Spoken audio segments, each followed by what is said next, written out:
అల్లు అర్జున్ గారి జాతకాన్ని నేను విశ్లేషించినటువంటి వివాదాస్పద జ్యోతిష్యుడిగా పేరు పొందిన వేణుస్వామి తాజాగా మరో వీడియోని విడుదల చేశారు.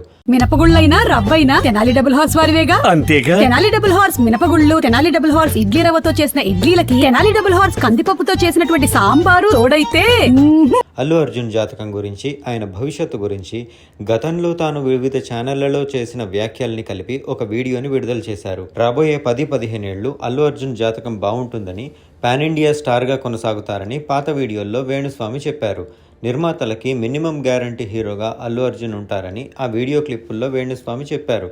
తాను పుష్ప 2 సినిమా తాజాగా చూశానని, అది బాగుందని చెప్పారు. అయితే కొద్ది వారాల క్రితం నాగచైతన్య శోభిత నిశ్చితార్థంపై స్పందిస్తూ వారి వైవాహిక జీవితంపై వేణుస్వామి జాతకం చెప్పిన సంగతి తెలిసిందే. ఆ వ్యవహారం విపరీతంగా వివాదాస్పదమైంది. దాంతో ఇక తాను సెలబ్రిటీల జాతకాల జోలికి పోనని వేణుస్వామి అప్పుడే వీడియో విడుదల చేశారు. తాజాగా అల్లు అర్జున్ జాతకం గురించి తాను గతంలో చెప్పిన జాతకానికి సంబంధించిన క్లిప్పుల్ని జత చేస్తూ ఈ వీడియోని రిలీజ్ చేశారు. ఓం నమో వెంకటేశాయ. అల్లు అర్జున్ గారు నటించిన పుష్ప 2 మూవీ ఇప్పుడే చూసి వచ్చాను. రాజా మాతంగి గెటప్లో బ్లూ కలర్ శారీలో అల్లు అర్జున్ గారు జాతర సీన్ ఎరగదీసినారు. 2016 నుండి కొన్ని ఛానల్స్లో, యూట్యూబ్ ఛానల్స్లో అల్లు అర్జున్ గారి జాతకాన్ని నేను విశ్లేషించినటువంటి ఓల్డ్ వీడియోస్